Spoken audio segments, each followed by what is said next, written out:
الحمد لله وكفى والصلاة والسلام على عباده الذين اصطفى اللهم صل على سيدنا ومولانا محمد وعلى آل سيدنا ومولانا محمد وبارك وسلم وصل عليه سبحان ربك رب العزة عما يصفون وسلام على المرسلين والحمد لله رب العالمين. آج کی نشست میں انشاءاللہ سورۃ الملک کے مضامین کا آغاز ہوگا. سورۃ الملک مکی سورت ہے. مکی سورت سے مراد یہ کہ حضور علیہ السلام کے مدینہ منورہ ہجرت فرما جانے سے پہلے یہ سورہ مبارکہ نازل ہوئی اور مفسرین فرماتے ہیں کہ ترتیب نزولی کے اعتبار سے یہ 76ویں سورت ہے. 76ویں سورت ہے، یعنی اس سے پہلے 75 سورتیں نازل ہو چکی ہیں. بنیادی عقائد جو اس سورہ مبارکہ میں بیان کیے گئے ہیں وہ توحید ہے، آخرت ہے اور رسالت ہے. توحید کے ساتھ ساتھ دلائل توحید کو بھی ذکر کیا گیا. اللہ جل شانہ کی شان، اللہ جل شانہ کی عظمت، اللہ جل شانہ کی بلندی کو، جلال کو اس سورہ مبارکہ کے اندر بیان کیا گیا ہے. یہ مختصر سا سورۃ الملک کا تعارف ہے جو آپ حضرات کے سامنے میں نے بیان کر دیا.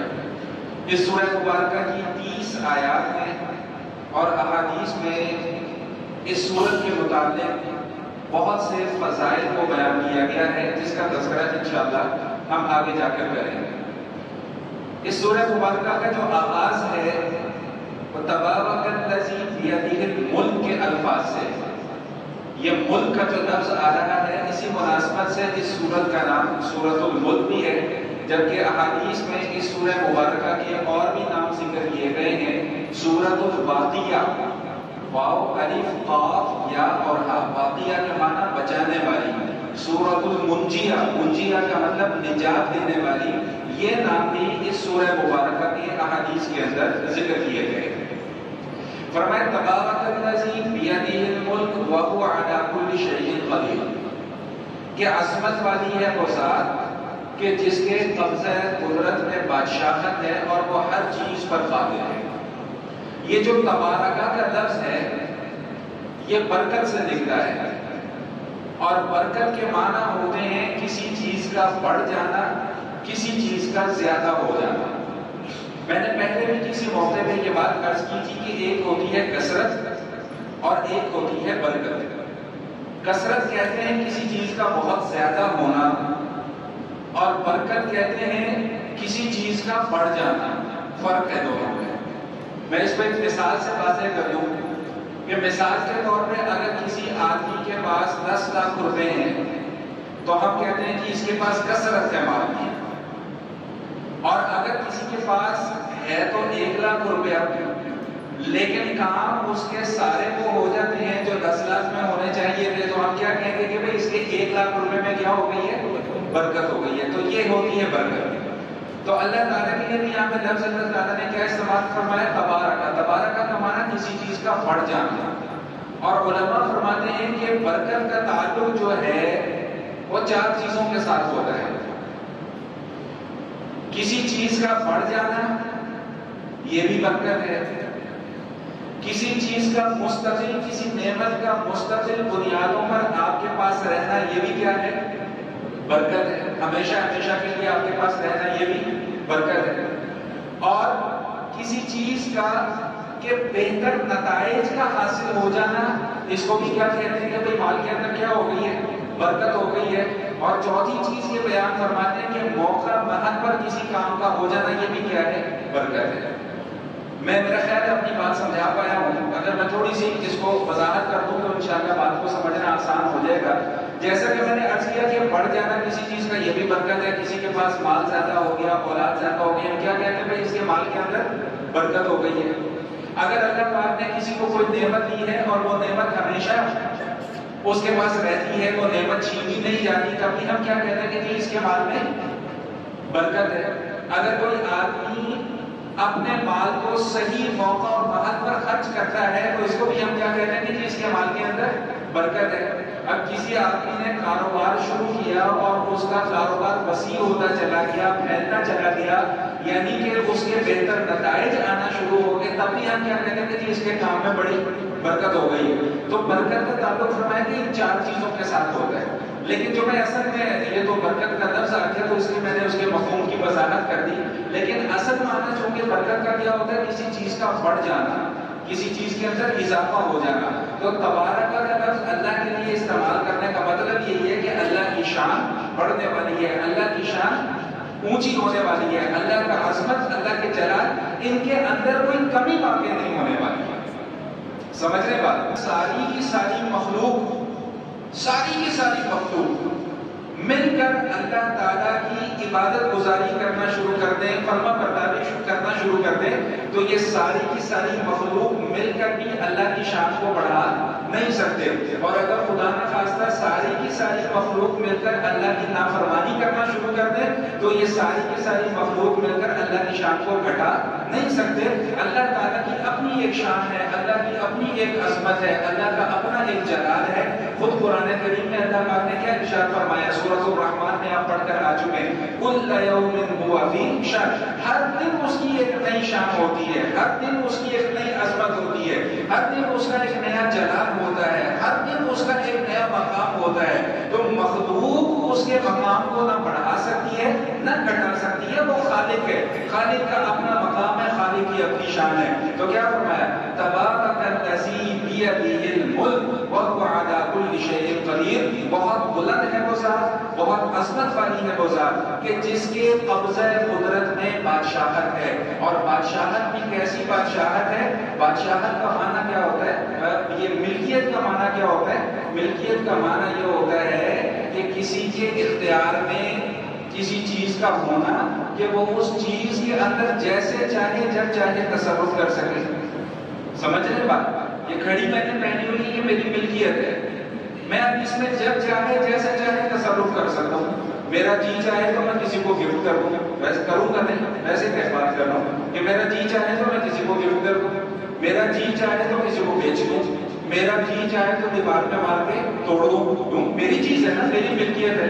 تو اللہ فرمانے کہ بیدہ الملک، پوری کی پوری کائنات جو ہے وہ اس کے قبضے قدرت میں ہے، اس کی بادشاہت میں. وہ چاہے تو ایسی 10 کائناتیں اور بنا دے، وہ چاہے تو اس کائنات کو فنا کر دے، ختم کر دے.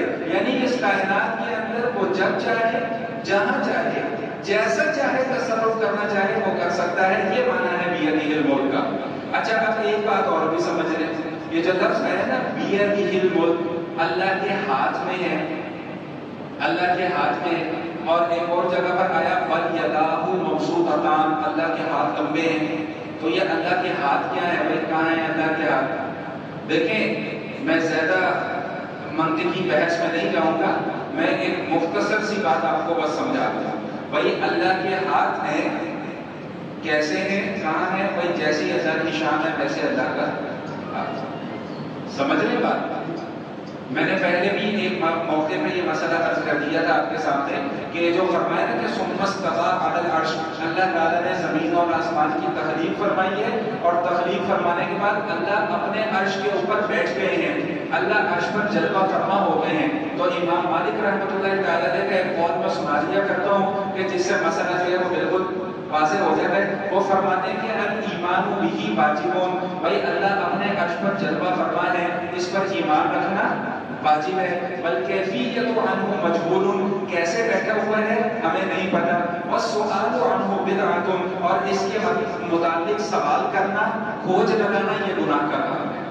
تو اللہ کا ہاتھ ہے، جیسا کہ ابھی آگے آئے گا یوم یکشف عن ساق، جس دن اللہ تعالیٰ اپنی پنڈلی ظاہر فرما دیں گے. تو بھائی اللہ کی پنڈلی کیسی ہے؟ بھائی جیسی اللہ کی شان ہے ویسی اللہ کی پنڈلی ہوگی.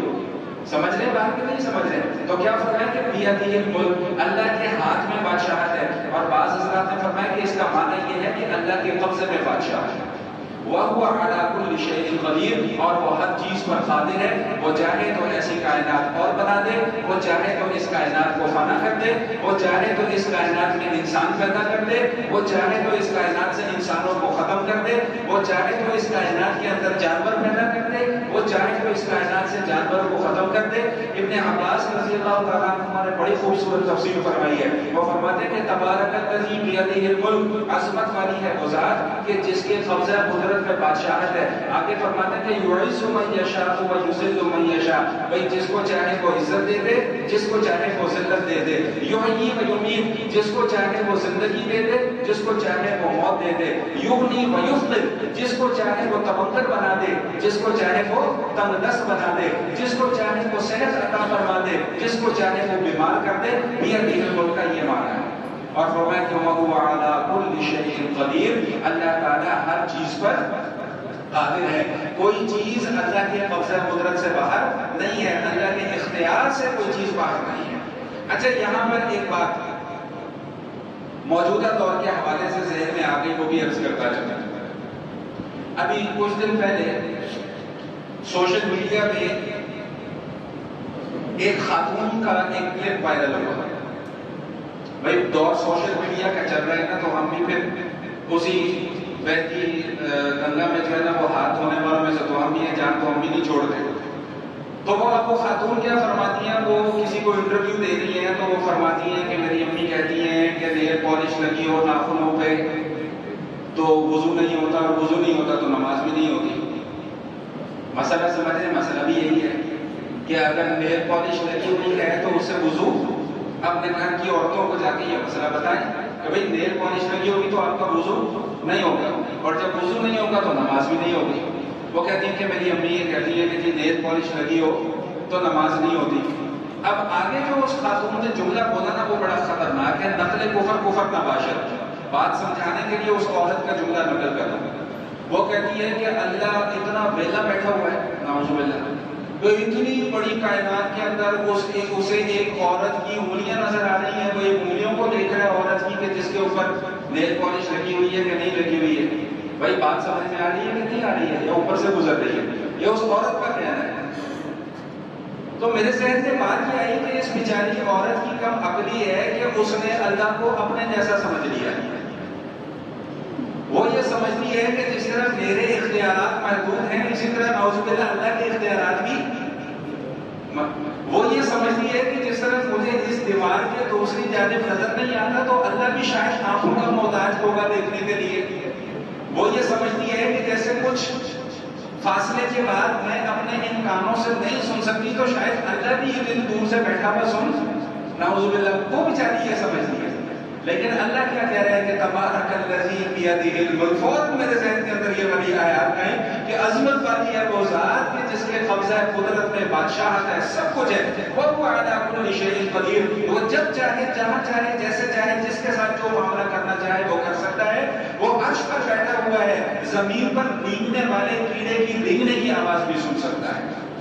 وہ آنے واحد میں پوری دنیا کے انسان 7 ارب 8 ارب جتنے بھی انسان ہیں، ہر انسان کی آواز کو آنے واحد میں سن بھی سکتا ہے، آنے واحد میں ہر انسان کی جانے والی حرکت کو دیکھ بھی سکتا ہے، سمجھ بھی سکتا ہے۔ اس کے علم سے، اس کے قبضہ قدرت سے کوئی چیز باہر نہیں ہے۔ غلطی کہاں پر ہوئی ہے؟ غلطی یہاں پر ہوئی ہے کہ جب مخلوق نے خالق کو اپنے جیسا سمجھنا شروع کر دیا۔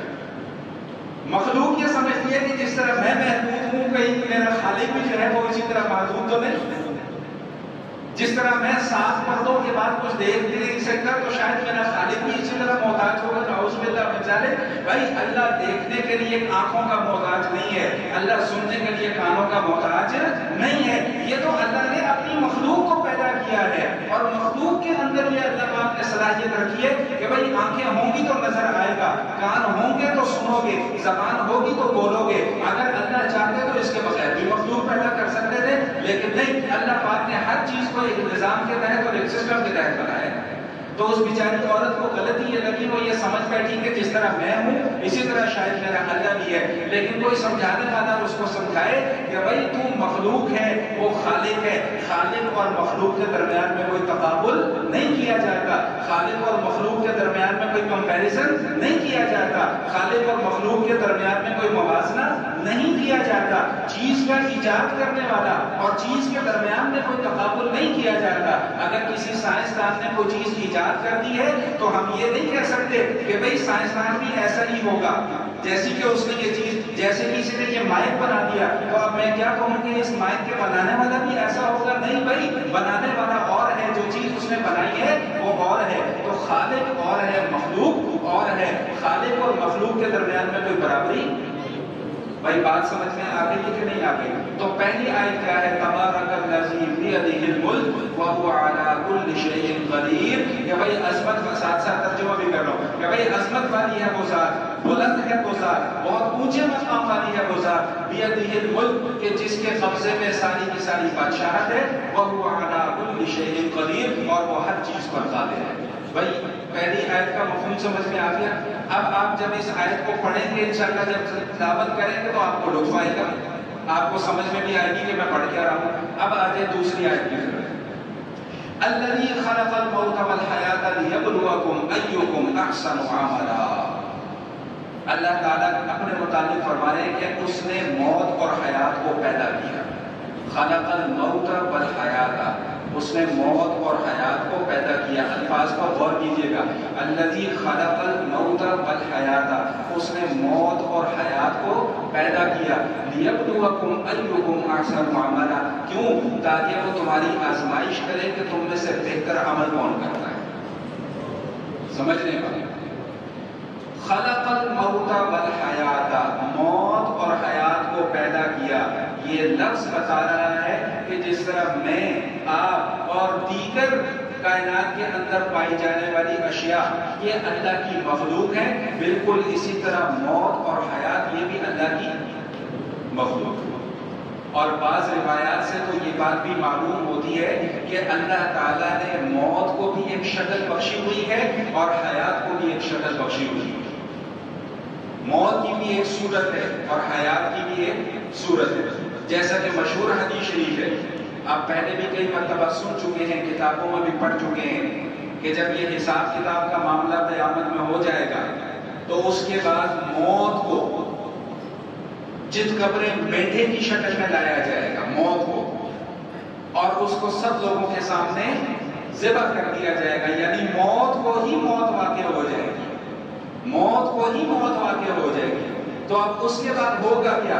اس کے بعد ہوگا یہ کہ جو جنت والے ہیں وہ تو خوشی سے بھولیں گے، نہیں سمجھیں گے کہ بھائی آج کے بعد ہمیں کوئی موت واقع نہیں ہوگی، اور جو اہل جہنم ہوں گے ان کا دکھ اور تکلیف سے برا حال ہوگا، کیونکہ ان کو بھی موت نہیں آئے گی۔ جو عذاب میں جائے گا وہ دائمی عذاب میں جائے گا، جو راحت میں جائے گا وہ دائمی راحت میں جائے گا۔ تو الذی خلق الموت والحیات، کہ اللہ تعالیٰ نے موت اور حیات کو پیدا کیا۔ کیوں پیدا کیا؟ لیبلوکم ایکم احسن عملا، تاکہ وہ تمہاری آزمائش کرے کہ تم میں سے اچھا عمل کون کرتا ہے۔ اچھا بھائی یہاں پہ ایک نکتہ ہے چھوٹا سا، ہے تو علمی بات، اگر اجازت ہو تو بتا دوں؟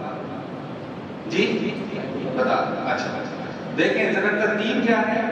الذی خلق الموت والحیات، پہلے اللہ نے موت کو ذکر کیا، بعد میں کس کو ذکر کیا؟ زندگی کو۔ حالانکہ ظاہری طور پہ پہلے زندگی ہوتی ہے، بعد میں کیا ہوتی ہے؟ بھائی ہمیں تو یہ نظر آتا ہے نا کہ پہلے دنیا میں آئیں گے تو پھر مریں گے نا، ایسا تو نہیں ہو سکتا کہ دنیا میں آئے بغیر ہی مر جائیں۔ سمجھ لیں بات؟ اس کے متعلق علماء نے بڑی خوبصورت بات لکھی ہے، وہ فرماتے ہیں کہ بھائی اصل چیز یہ ہے کہ ہر چیز کی ابتدا جو ہے نا وہ موت سے ہی ہے۔ موت کسے کہتے ہیں؟ حیات کسے کہتے ہیں؟ کسی چیز کا وجود نہیں ہے پھر اس کو وجود مل جانا، یہ کیا ہے؟ حیات ہے، زندگی ہے۔ تو جینے سے پہلے بھی ہم مرے ہوئے تھے۔ بھائی سمجھ میں آئی ہے بات کہ نہیں آئی ہے؟ وہ فرماتے ہیں کہ اصل میں ہر چیز کا جو ابتدا ہے نا وہ موت ہے۔ میں پہلے کچھ بھی نہیں تھا، میرا کوئی وجود نہیں تھا، میری کوئی حقیقت نہیں تھی، میری کوئی حیثیت نہیں تھی۔ اللہ تعالیٰ نے مجھے عدم سے وجود بخشا، اور وجود بخشنے کے بعد اللہ پھر مجھے عدم میں لے جائے گا، اور میں نے اس لیے پہلے موت کو ذکر کیا۔ اور دوسری وجہ جو زیادہ سمجھ میں آتی ہے وہ فرمایا کہ اس لیے موت کو پہلے ذکر کیا کہ موت ایک ایسی چیز ہے کہ جس کا تذکرہ انسان کے دل کو نرم کر دیتا ہے۔ جس کی وجہ سے انسان کے دل کے اندر نرمی پیدا ہو جاتی ہے، انسان اللہ تعالیٰ کی اطاعت گزاری اور فرما برداری کی کوشش کرتا ہے۔ ہم روزانہ سینکڑوں جنازے اپنی آنکھوں سے اٹھتے ہوئے دیکھتے ہیں، روزانہ سینکڑوں لوگوں کو دفن ہوتے ہوئے دیکھتے ہیں، لیکن افسوس کہ ہمارے کان پر چوں تک نہیں ریندی۔ حضرت عثمان غنی رضی اللہ تعالیٰ عنہ کے متعلق آیا ہے کہ جب کسی قبر پر سے گزرتے تھے تو اتنا روتے تھے کہ ان کی داڑھی مبارک آنسوؤں سے تر ہو جایا کرتی تھی۔ کسی نے پوچھا کہ حضرت آپ جنت اور دوزخ کے تذکرے پر اتنا نہیں روتے جتنا آپ قبر کے تذکرے پر روتے ہیں، تو فرمایا کہ حضور علیہ السلام نے ارشاد فرمایا تھا کہ قبر یا تو جنت کے باغوں میں سے ایک باغ ہے یا جہنم کے گڑھوں میں سے ایک گڑھا ہے، یا تو یہ جنت ہوگی یا تو یہ جہنم ہوگی۔ اور فرمایا کہ قبر آخرت کی منازل میں سے سب سے پہلی منزل ہے، جس کی یہ منزل آسان ہوگی اس کی بعد والی منازل بھی آسان ہوگی۔ تو اس لیے آپ حضرات کو یاد ہوگا ابھی کچھ عرصہ پہلے میں نے ایک حدیث اور بھی آپ کے سامنے بیان کی تھی کہ انسان ابھی دنیا میں آیا نہیں ہے، ماں کے پیٹ میں ہے تو 4 چیزیں لکھ دی گئی ہیں، ان 4 چیزوں میں سے ایک اس کی موت کا وقت ہے۔ ابھی وہ دنیا میں آیا نہیں لیکن موت اس کی پہلے لکھ دی گئی۔ فرمایا الذی خلق الموت والحیات لیبلوکم ایکم احسن عملا، اللہ تعالیٰ نے موت اور حیات کو پیدا کیا تاکہ وہ دیکھے کہ تم میں سے اچھا عمل کون کرتا ہے۔ آج معذرت کے ساتھ اگر ایک جملہ عرض کر دوں کہ ہم جنازوں میں بھی جاتے ہیں تو جو کیفیت ہماری دل کی ہونی چاہیے وہ ہوتی نہیں، کیوں؟ اس کی وجہ کیا ہے کہ ہمارے دل سخت ہو چکے ہیں۔ جو جنازے کو دیکھ کر مجھے عبرت حاصل ہونی چاہیے نا، مجھے وہ ہوتی نہیں۔ جو قبر کو دیکھ کر مجھے عبرت حاصل ہونی چاہیے نا، وہ عبرت مجھے حاصل ہوتی نہیں۔ سینکڑوں جنازوں پر آپ بھی گئے ہوں گے، میں بھی گیا ہوں، اب تو حالت یہ ہو چکی ہوئی ہے کہ ادھر جنازہ جا رہے ہیں ہم اپنی گپیں لگا رہے ہوتے ہیں۔ قبرستان میں لوگ کھڑے ہو کر دنیا کی باتیں کر رہے ہیں، قبرستان میں کھڑے ہو کر، اور خدا کے بندو یہاں میں نے آپ نے ہم سب نے آنا ہے، کوئی نہیں ساتھ آئے گا یہاں پر۔ گزشتہ جمعے میں بھی میں نے حدیث سنائی تھی، کیا حدیث سنائی تھی کہ 3 چیزیں میت کے ساتھ جاتی ہیں، میت کا مال، میت کے اعمال، میت کے رشتہ دار۔ مال بھی واپس آ جاتا ہے، رشتہ دار بھی واپس آ جاتے ہیں، اعمال باقی رہ جاتے ہیں۔ کوئی ساتھ نہیں آئے گا وہاں پر، نہ وہاں پر جیب ہے کفن کے اندر، نہ وہاں پر دولت ہے، نہ وہاں پر گاڑیاں ہیں، نہ وہاں پر بنگلے، وہاں پر کچھ نہیں ہے۔ اس لیے اللہ تعالیٰ نے پہلے ہمیں بتایا کہ بھائی موت کو میں نے پیدا کیا ہے اور تمہیں دنیا میں ہمیشہ رہنے کے لیے نہیں بھیجا ہے، دنیا میں تمہیں بھیجا اس لیے کہ تاکہ تم دوبارہ واپس لوٹ کر میری طرف آؤ۔ الذی خلق الموت والحیات لیبلوکم ایکم احسن عملا، یہ اللہ فرما رہے کہ اس نے موت اور حیات کو پیدا کیا۔ کیوں پیدا کیا؟ لیبلوکم ایکم احسن عملا، بھائی موت کس چیز کا نام ہے؟ علماء کرام فرماتے ہیں کہ موت اس چیز کا نام ہے کہ انقطاع الروح بالبدن، کہ بھئی روح کا بدن سے جدا ہو جانا، اس چیز کا نام موت ہے۔ جب تک روح بدن کے اندر موجود ہے تب تک ہم بول بھی رہے ہیں، چل بھی رہے ہیں، کھا بھی رہے ہیں، پی بھی رہے ہیں۔ جس دن یہ روح یہاں سے علیحدہ ہو جائے گی، بدن کے اندر سے حرکت کیا ہو جائے گی؟ بھائی ختم ہو جائے گی، لیکن اس کے بعد یہاں سے انتقال ہوگا، فنا نہیں ہوگا۔ سمجھ رہے ہیں بات؟ یا ہم کیا کہتے ہیں کہ جی فنا کا کیا ہو گیا؟ انتقال۔ تو انتقال ہونے کا کیا مطلب ہوتا ہے؟ کہ وہ اب ایک جہان سے دوسرے جہان میں منتقل ہو گیا۔ جب ایک مرتبہ دنیا میں آ گئے تو اب اس کے بعد فنا نہیں ہے، اب اس کے بعد انتقال ہے، منتقل ہے۔ یہاں سے جائیں گے قبر میں، قبر سے یا تو ٹھکانہ بنے گا جنت کا یا ٹھکانہ بنے گا جہنم کا۔ ایک دعا کرنے لگا ہوں، سب آمین کہہ دینا، اللہ ہم سب کو جنت الفردوس عطا فرمائے۔ حضور علیہ السلام آپ حضرات کی برکت سے ایک حدیث اور یاد آ گئی۔ حضور علیہ السلام نے فرمایا کہ بھائی اللہ سے جب بھی مانگو جنت الفردوس مانگو۔ میں اپنے انداز میں اس کی ایک مثال یہ دیا کرتا ہوں کہ اللہ سے جب بھی مانگو جنت کا DHA مانگو۔ سمجھ لیں؟ جنت کی کچی آبادی نہ مانگو اللہ سے کو اللہ مجھے جنت کا DHA عطا فرما دے۔ آمین تو بول دو بھائی۔ میں مثال کے طور پہ بتا رہا ہوں، ورنہ وہ تو DHA سے بھی وہ پوری دنیا کو DHA بنا دے تو جنت کی ایک چھوٹی سی گلی کا مقابلہ نہیں کر سکتے۔ وہ تو میں اپنے لیول پہ رہ کر بات کر رہا ہوں نا کہ ہماری نظر میں DHA پتہ نہیں کیا چیز ہوتی ہے۔ سمجھ لے بات؟ تو اللہ سے جب بھی مانگو، حضور علیہ السلام نے فرمایا کیا مانگو؟ جنت الفردوس مانگو۔ ایک نسخہ آپ کو دینے لگا ہوں حدیث کی روشنی میں، حدیث کی روشنی میں۔ حضور علیہ السلام نے فرمایا جو شخص اللہ سے 3 مرتبہ جنت کا سوال کرتا ہے جنت اسے کہتی ہے اللہ کو کہ اللہ جو مانگ رہا ہے وہ دے دے اس کو. سمجھ لے گا. جو شخص 3 مرتبہ جہنم سے بچنے کی دعا کرتا ہے کہ اللہ جہنم سے بچا لے, آمین بول دو بھائی. اور بھائی نہ اس کے اوپر کوئی خرچہ ہوتا ہے نہ کوئی پرچہ ہوتا ہے آمین کہنے میں, تو آمین کہنے میں کنجوسی نہ کیا کرے. ویسے میں نعرے بارے نہیں لگواتا ہوتا لیکن دعاؤں پر آمین تو کہہ دیا کرے نا. تو کیا فرمایا کہ بھائی جو شخص 3 مرتبہ یہ دعا مانگتا ہے کہ اللہ جہنم کے عذاب سے بچا لے, تو جہنم کہتی ہے کہ یا اللہ جس چیز سے پناہ مانگ رہا ہے اس سے بچا لے اس کو. تو بھائی اپنی دعاؤں کے معمولات میں سے ایک دعا یہ بھی شامل کر لیں کہ روزانہ 3 مرتبہ اللہ سے جنت مانگا کریں اور روزانہ 3 مرتبہ اللہ تعالیٰ سے جہنم کے عذاب سے پناہ مانگا کریں. حدیث شریف میں آتا ہے کہ جو شخص صبح فجر کی نماز کے بعد, کون سی نماز کے بعد بھائی؟ فجر کی نماز کے بعد 7 مرتبہ یہ دعا پڑھ لے, اللہم اجرنی من النار. کون سی دعا؟ اللہم اجرنی من النار. 7 مرتبہ فجر کے بعد اور 7 مرتبہ مغرب کے بعد, تو اللہ تعالیٰ اس دعا کی برکت سے اسے جہنم کے عذاب سے محفوظ فرما دے. سمجھ رہے بات کہ نہیں سمجھ رہے؟ تو میں کیا بات چل رہی تھی کہ بھائی الذی خلق الموت والحیات, اللہ نے موت اور زندگی کو پیدا کیا. تو موت کس چیز کا نام ہے؟ موت فنا کا نام نہیں ہے, موت منتقل ہو جانے کا نام ہے. اس جہان سے اس جہان میں اور اس جہان سے پھر آگے ایک نیا جہاں شروع ہو جائے گا. حدیث شریف میں آتا ہے کہ حضور علیہ الصلوۃ والسلام ارشاد فرماتے ہیں لولا ثلاث ما طبق ابن آدم رأسه الفقر والمرض والموت. بھائی اگر 3 چیزیں نہ ہوتی نا تو ابن آدم سر نہ جھکاتا, اللہ کے سامنے سر پر سجود نہ ہوتا ابن آدم اگر 3 چیزیں نہ ہوتی.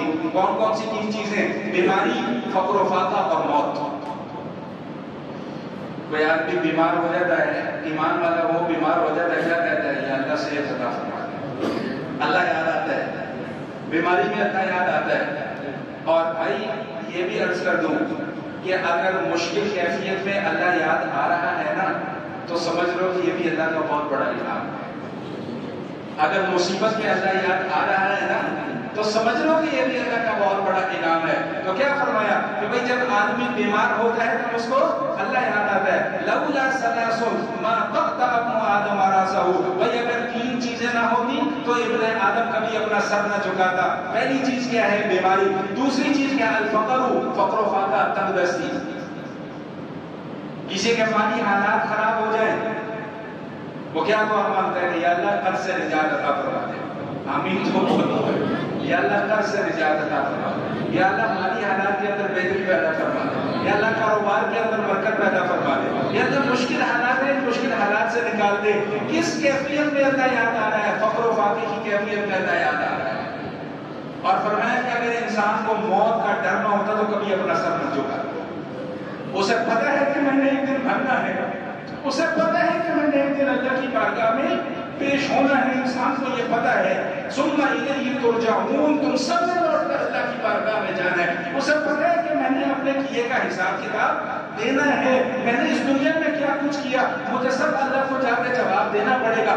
اسے پتہ ہے تبھی تو وہ اللہ کے سامنے سر جھکاتا ہے. فرمایا کہ اگر اسے بیماری نہ ہو, اگر فقر و فاقے کا خوف نہ ہو, اگر موت کا ڈر نہ ہو تو کبھی ابن آدم اپنا سر نہ جھکائے. تو کیا فرمایا؟ الذی خلق الموت والحیات لیبلوکم ایکم احسن عملا. بھائی موت اور زندگی کو اللہ نے اس لیے پیدا کیا لیبلوکم ایکم احسن عملا, تاکہ تمہاری آزمائش کرے کہ تم میں سے کون اچھا عمل کرتا ہے. بس اس سے زیادہ بات نہیں کروں گا, نہیں تو یہ نہ ہو کہ آج پھر فتویٰ لگ جائے کہ مولوی صاحب ڈراتے رہتے ہیں. آگے لیبلوکم, اللہ تمہاری آزمائش کرے گا. کسی سوال کرنے والے نے ایک سوال کیا, اس نے کہا اللہ کو تو سب پتہ ہے.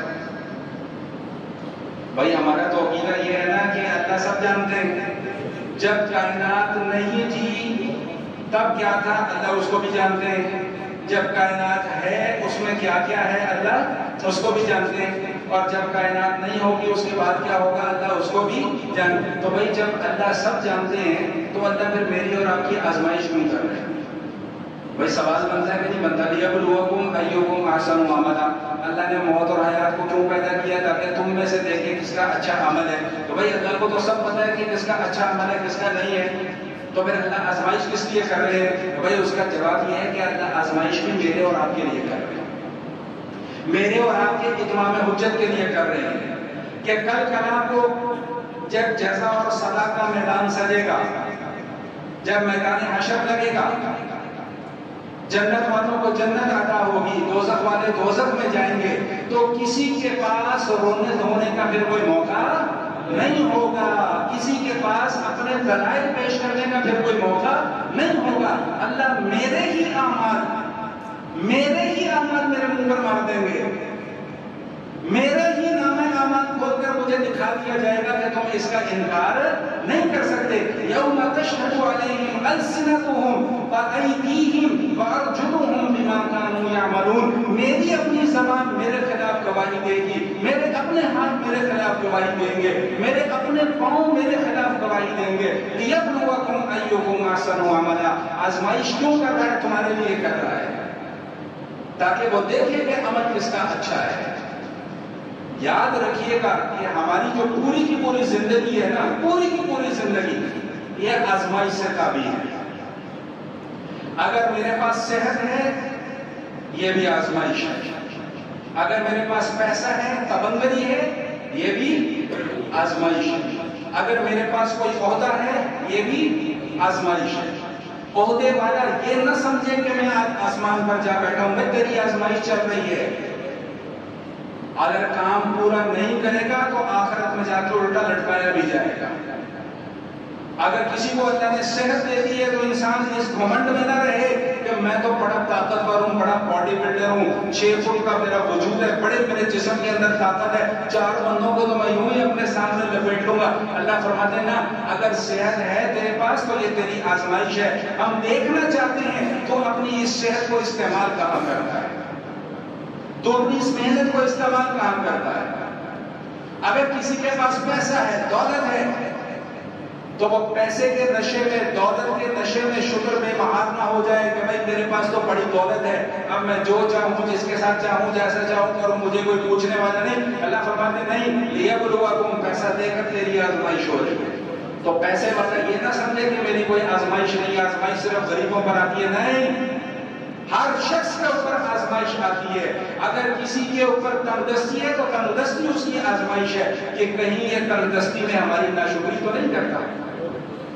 اگر کسی پر بیماری آ گئی ہے تو بیماری اس کی آزمائش ہے کہ کہیں یہ بیماری کی کیفیت میں ہمارے ناشکری کے الفاظ تو نہیں بول دیتا۔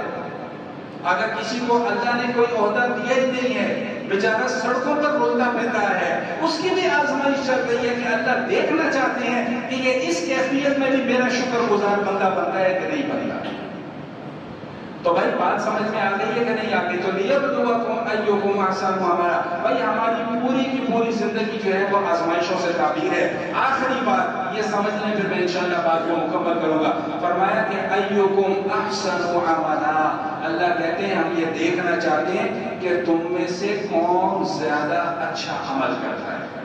بھائی اس جملے کو سمجھنے بڑا کمال جملہ ہے، مجھے بھی آج ہی سمجھ میں آیا ہے۔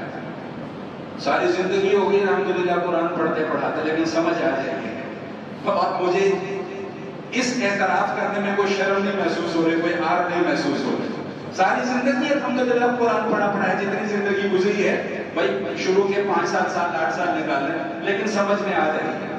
ایکم احسن عملا، بھائی اللہ کہہ رہے ہیں کہ ہمارے نزدیک عمل کی کوانٹٹی کی کوئی حیثیت نہیں ہے، کوالٹی کی حیثیت ہے۔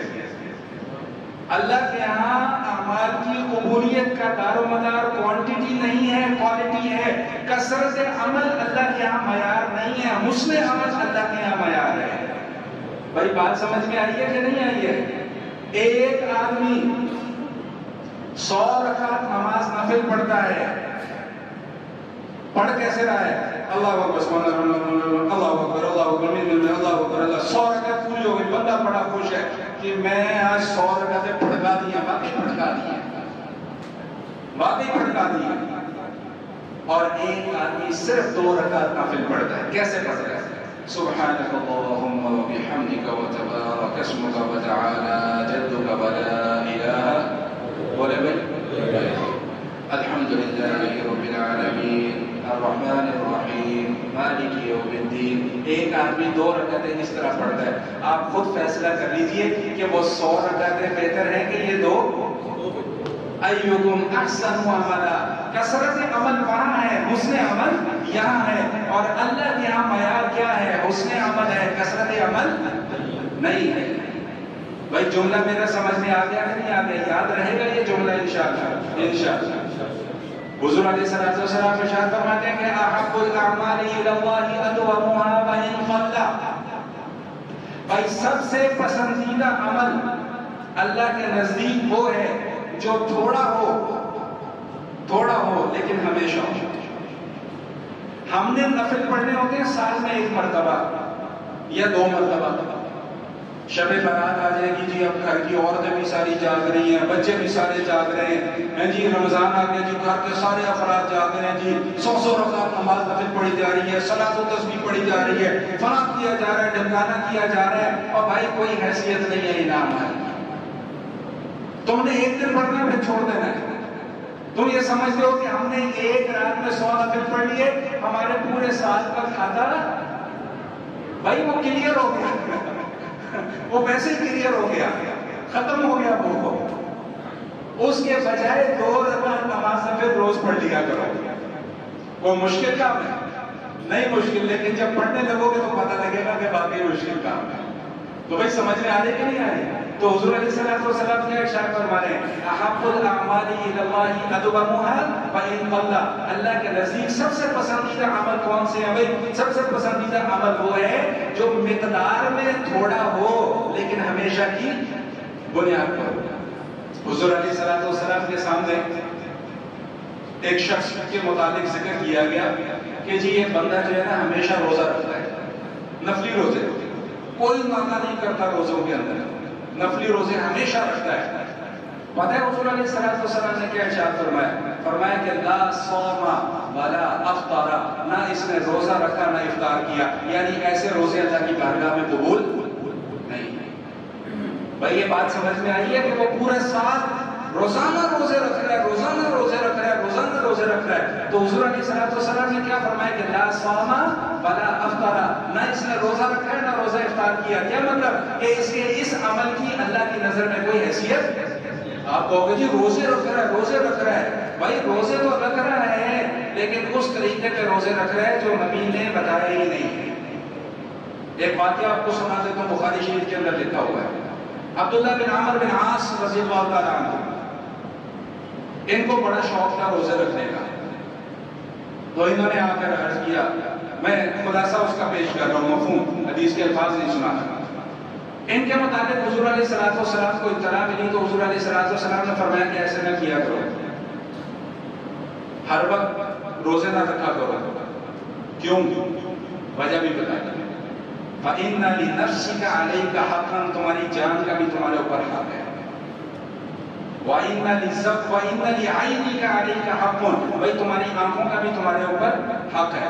وَإِنَّ لِزَوْجِكَ عَلَيْكَ حَقٌّ، تیری بیوی کا بھی تیرے اوپر حق ہے. سارا دن تو روزہ رکھتا ہے، رات کو نفل پڑھنا شروع کر دیتا ہے، بیوی کو حقوق کون پورے کرے گا؟ آنکھوں کو آرام کون دے گا؟ جسم کو آرام کون دے گا؟ تو حضور علیہ السلام نے کیا فرمایا کہ صم وافطر، روزہ رکھا بھی کرو، روزہ چھوڑ بھی دیا کرو. قم ونم، بھائی رات کو کھڑے ہو کر نوافل بھی پڑھا کرو اور سویا بھی کرو.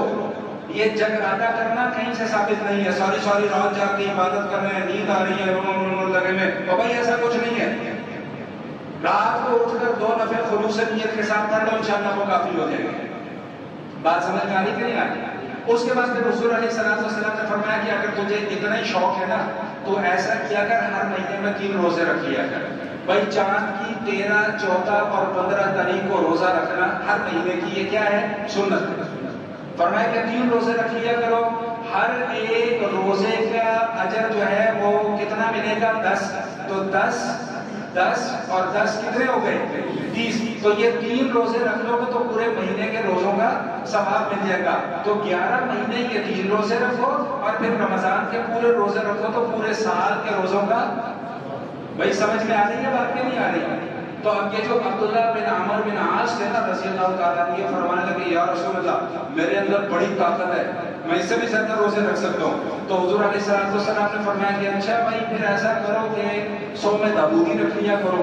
صوم داؤدی کیا ہے؟ فرمایا کہ داؤد علیہ السلام ایک دن، بھائی نفلی روزوں کی بات چل رہی ہے، رمضان کے روزوں کی بات نہیں چل رہی، وہ ایک دن روزہ رکھا کرتے تھے، ایک دن روزہ چھوڑ دیا کرتے تھے۔ حضور نے فرمایا کہ پھر تم یہ صوم داؤدی رکھ لیا کرو اگر تمہارے اندر بڑی ہمت ہے۔ بخاری شریف کے الفاظ ہیں کہ یہی عبداللہ بن عمر بن عاص رضی اللہ تعالیٰ عنہ جب بڑھاپے کی عادت کو پہنچے تو فرماتے تھے کہ کاش جو حضور نے رخصت دی تھی میں اس پر عمل کر لیتا۔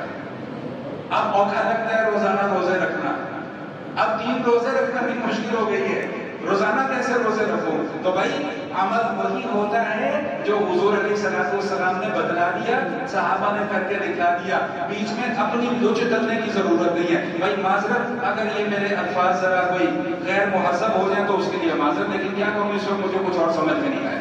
تو بات کیا بات چل رہی ہے کہ بھائی الذی خلق الموت والحیات انا للہ، بھائی بتا دیا کرو مجھے ٹائم ہو گیا ہے، کیا ٹائم ہو گیا؟ چلو بھائی بس اب بات کو ختم کر رہا ہوں۔ بھائی ترجمہ سننا ان 2 آیتوں کا، 2 آیات کی میں نے صرف تفسیر، وہ بھی ابھی مکمل نہیں ہوئی ہے۔ بھائی تبارک الذی بیدہ الملک، بھائی عظمت والی ہے وہ ذات کہ جس کے قبضہ قدرت میں کیا ہے بھائی بادشاہت ہے۔ تبارک الذی بیدہ الملک وہو علی کل شیء قدیر، اور وہ ہر چیز پر قادر ہے۔ الذی خلق الموت والحیاۃ، بھائی اللہ کون ہے؟ اللہ وہ ہے جس نے موت اور حیات کو پیدا کیا۔ کیوں پیدا کیا؟ لیبلوکم ایکم احسن عملا، تاکہ وہ دیکھے کہ تم میں سے کون زیادہ اچھا عمل کرتا ہے۔ وہو العزیز، کیا ہے بھائی؟ وہو العزیز الغفور۔ بھائی اس کی تفسیر انشاءاللہ آئندہ نشست میں، باخر دعوانا الحمدللہ۔